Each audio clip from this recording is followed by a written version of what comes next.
Bonjour à tous, heureux de vous retrouver pour votre quintet flash du jour ce jeudi, direction l'hippodrome de Chantilly. À l'occasion du prix de la Galerie des Batailles, on va évoluer sur 1600 mètres, ce sera sur la piste ronde.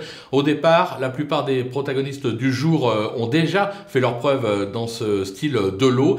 Maintenant, il va falloir combiner avec bon terrain, terrain souple, un peu plus souple annoncé. Il va falloir scruter les cieux parce que ça peut évidemment changer la donne dans cette épreuve.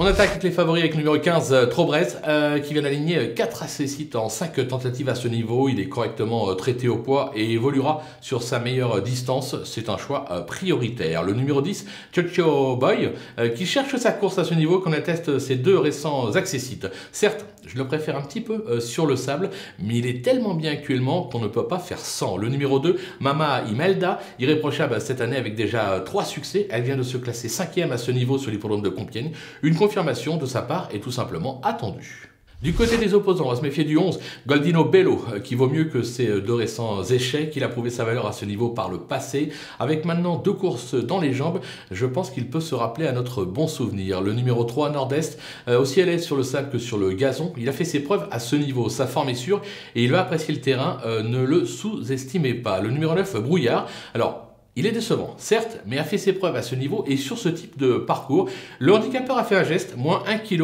Est-ce que ça peut suffire? Moi, je pense que oui. J'en escompte une totale réhabilitation. Le coup de poker, ce sera le numéro 14, No Nikki No, irréprochable cet été avec 3 victoires et 4 accessites. Elle est passée de 23,5 de valeur en juin dernier à aujourd'hui 36 de valeur. Alors c'est un véritable test qu'elle passe dans cette épreuve. Mais bon, limite totalement inconnue, est-ce qu'elle serait pas encore capable de nous surprendre? Moi, si j'avais un cheval à tenter en simple gagnant et placé pour une cote, ça serait ce numéro 14. Quoi qu'il en soit, pour moi, c'est un vrai coup de poker. Du côté des outsiders, le numéro 8, Cyrano, cet Italien affiche 100% de réussite à ce niveau en 3 tentatives, 3 accessites. Il est compétitif en 37 de valeur. Il a sa place à l'arrivée, c'est assez logique. Le numéro 4, Ascot Angel, qui affiche 2 accessites à ce niveau en province cette année sur la distance.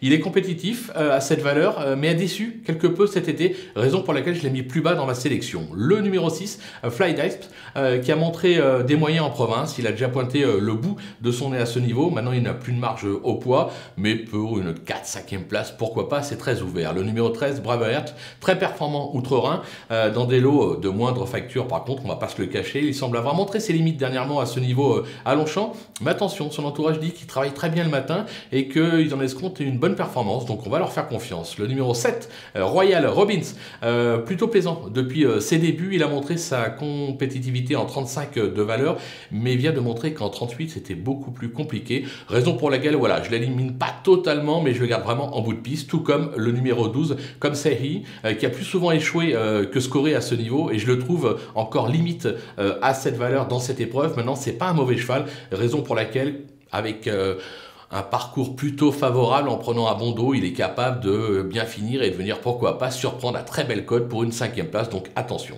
Du côté des délaissés, l'As Full Précieux, qui a gagné son quintet sur le sable à Chantilly en mars dernier, pénalisé de 9 livres, il n'a pu confirmer. Je trouve qu'il est encore très chargé et franchement, je le préfère sur la PSF, raison pour laquelle je l'écarte. Le numéro 5, Ninario, sa dernière bonne course remonte à avril dernier dans un petit lot, c'était sur l'hippodrome du Mans. Il a toujours échoué à ce niveau, c'est une petite rentrée, on l'écarte. Et enfin, le numéro 16, The Laureate, qui a toujours échoué en 3 tentatives à ce niveau. De plus, son sport, c'est surtout d'évoluer sur le sable et sur plus long, raison pour laquelle là aussi je tente l'impasse. Voilà, on a fait le tour de cette belle épreuve, mais des plus ouvertes. On va se quitter bien évidemment avec ma sélection et mes conseils de jeu, et n'oubliez pas, si vous n'avez pas encore de compte sur theturf.fr, de profiter du petit code promo qui défile en bas de l'écran, FlashTurf, pour ouvrir un compte et bénéficier de 250 € jusqu'à 250 € de bonus de bienvenue. Ça peut être sympathique et ça vous permettra d'aller jouer sur The Turf, le 14 No Nikki No, en simple gagnant placé. Pourquoi pas, pour la cote, ça peut être amusant. À vous de jouer.